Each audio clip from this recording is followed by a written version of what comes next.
बिस्मिल्लाहिर्रहमानिर्रहीम। अस्सलाम वालेकुम फ्रेंड्स, आज मैं आपके साथ शेयर करूंगी बहुत ही मज़ेदार और बहुत ही सॉफ्ट रसगुल्ला बनाने की रेसिपी, जो कि टेस्ट में तो होते ही मज़ेदार, लेकिन अज्जा जो है ना वो भी बहुत ही आसान से इसमें जाते हैं।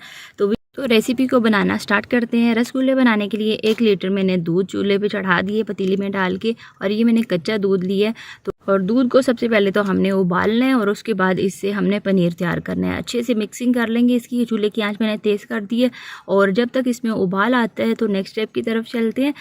दूसरी साइड पे एक कटोरी में मैंने 3 से 4 खाने के चम्मच सफ़ेद सिरका शामिल कर दिया, और इसमें तकरीबन आधा गिलास के करीब मैंने पानी शामिल किया है।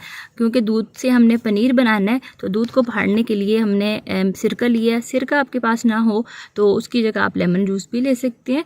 और यहाँ पे दूध में उबाल आ चुका है, और चूल्हे की आंच मैंने यहाँ पे बंद कर देनी है, और आधे मिनट तक ना मैंने इसी तरीके से इसको फेंटना है दूध को चम्मच की मदद से, ताकि इसमें से जो हीट है ना वो निकल जाए थोड़ी सी। क्योंकि फ़ौरन से अगर आप इसमें सिरका डाल देंगे तो गरम गरम दूध में, तो फिर इससे क्या होगा, जो पनीर बनेगा वो बाद में बहुत ज़्यादा सख्त होगा। तो यहाँ पे तकरीबन आधे मिनट तक मैंने दूध को फेंट लिया है, और उसके बाद ये जो हमने पानी और सिरका तैयार करके रखा था, ये थोड़ा थोड़ा करके हम इसमें शामिल करते जाएंगे। इस तरीके से चम्मच में डाल लें, या फिर डायरेक्ट भी आप थोड़ा थोड़ा करके डालें, और हल्के हाथ से मिक्स करें इसको। यहाँ पे एक साथ ही सारा सिरका मैंने नहीं शामिल किया, बल्कि थोड़ा थोड़ा करके मैं डाल रही हूँ। जितना सिरका इसमें इस्तेमाल होगा उतना हमने डालना है, और जो बच जाएगा उसको हमने ज़ाया कर देना है। थोड़ा थोड़ा करके शामिल करेंगे, और सिरके की जगह लेमन जूस भी होगा तो वो भी आपने इसी तरीके से थोड़ा थोड़ा करके डालना है। और ये अमल तब तक हम दोहराते रहेंगे जब तक कि दूध जो है ना वो अलहदा ना हो जाए, यानी कि पनीर अलहदा हो जाए, और इसमें से दूध के जो पानी है ना वो ग्रीन कलर का अलहदा ना हो जाए। तब तक हमने इसको ये अमल दोहराते जाना है, और थोड़ा थोड़ा करके हम इसमें शामिल करेंगे। और जब इस स्टेज में ना तकरीबन 80% दूध जो है वो फट चुका था, लेकिन ये जो सिरका मैंने तैयार करके रखा था ना, ये सारा ही इसमें चला गया था।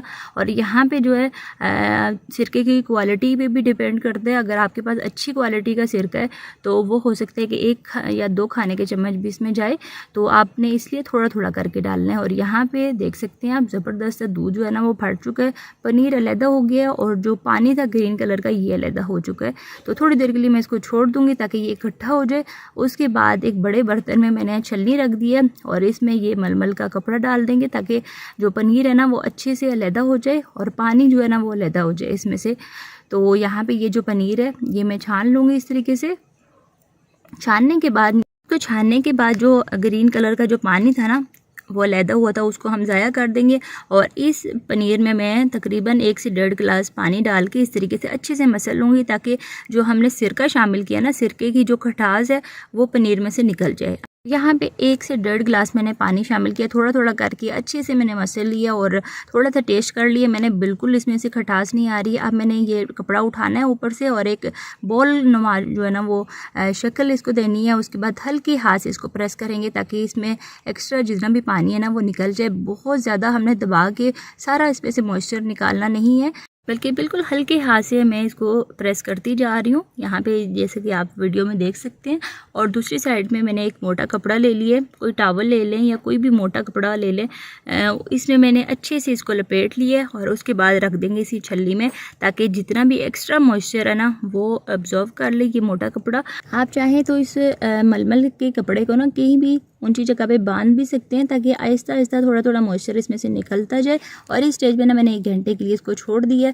दूसरी तरफ रसगुल्ले बनाने के लिए सिरप तैयार करना है, तो उसके लिए मैंने एक छोटी कटोरी जो है ना वो ले लिया है चीनी की, और एक कटोरी, जिस कटोरी से मैंने माप के चीनी डाली है ना, उसी कटोरी से मैंने तकरीबन 6 कटोरियाँ डाल दी हैं पानी की। अगर 1 कप आप डाल रहे हैं चीनी का, तो 6 कप आप इसमें डालेंगे पानी, यानी कि चीनी की मिकदार से पानी जो है ना वो 6 गुना ज़्यादा जाएगा। और यहाँ पे चूल्हे की आंच थोड़ी सी तेज़ कर दी थी। जब इसमें उबाल आ जाएगा तो थोड़ी सी हल्की कर देंगे, जब तक हमारे रसगुल्ले तैयार होते हैं। तो ये शीरा भी जब तक अच्छे से सेट हो जाएगा।